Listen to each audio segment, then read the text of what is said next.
Measuring the aggregate economy. Economists use what are called aggregate statistics to describe the economy as a whole. Aggregate output, or GDP, is the output of all producers in a country. There are three different ways to estimate GDP. First one is spending. The total spent by households, firms, and the government and the residents of other countries on the home country's products.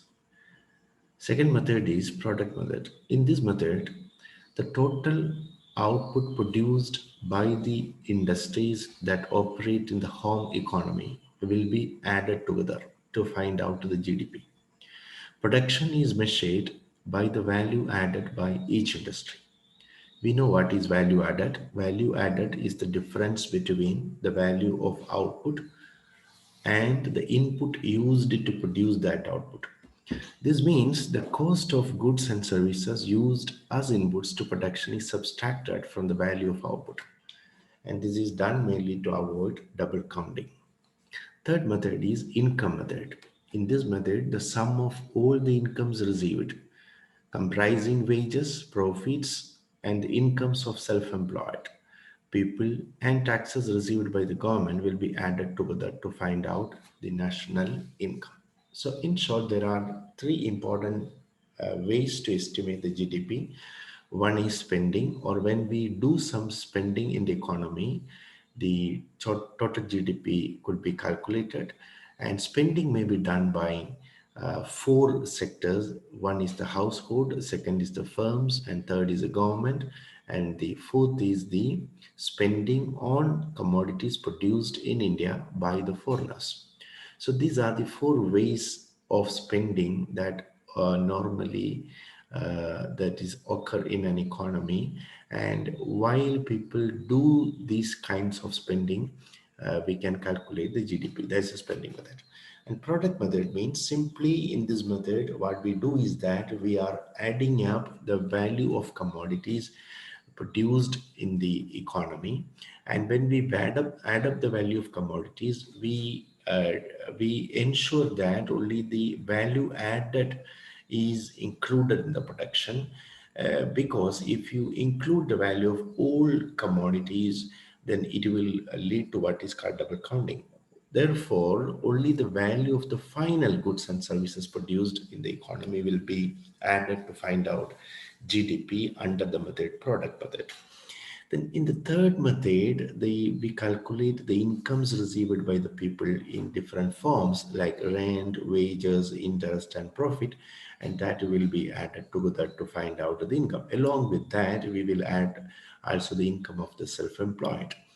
We know that the income of the self-employed is the income which cannot be categorized into rent, wages, interest, and profit. That is why it is sometimes called the mixed income. Now, to understand this concept more clearly, we can look at what is called the circular flow. The relationship between spending, production, and incomes in the economy as a whole can be represented as a circular flow. The national accounts measurement of GDP can be taken at the spending stage, the production stage, or the income stage. If accurate measurements were possible, then the total expenditure, output, and incomes in a year would be the same, so the point at which the measurement is taken would not matter.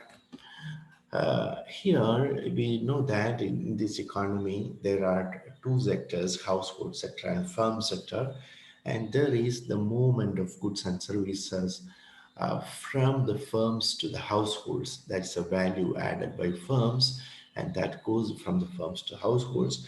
And for that, in turn, households are expected to make some kind of expenditures. That is this flow. This flow shows the money spent on goods and services by the households, and this flow shows the value added by the firms to the households.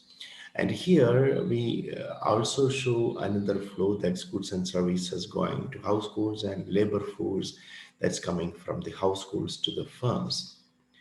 And households and firms both receive income and spend it. A figure shows the circular flow between households and firms. The circular flow model in figure considered only households and firms, but not the government. The components of GDP. Let us look at what are the components of GDP. And here we explain the components of GDP from the point of view of expenditure. And GDP has got four important components. One is consumption, and second investment, and third government expenditure, and the last one X minus M, where X shows export and M shows import. X minus M is called net export. So GDP is equal to C plus I plus G plus X minus M. What is consumption? Consumption includes the goods and services purchased by households. Goods are normally tangible things. Goods like cars, household appliances, and furniture that last for 3 years or more are called durable goods. Those that last for shorter periods are called non durable goods. Services are things that households buy that are normally intangible, such as transportation, housing, gym membership, and medical treatment. Household spending on durable goods like cars and households equipment is counted in consumption in national accounts, although, as we will see in economic terms, the decision to buy these long lasting items is more like an investment decision. Secondly, investment. This is spending by firms on new equipment and new commercial buildings and spending on residential structures, the construction of new housing. All these form a part of investment. Investment in the unsold output that firms produce is another part of investment that is recorded as a separate item in the national accounts. It is called the change in inventories or stocks. So if there is unfinished good, if there is a stock of unfinished good, then it will be considered as inventories.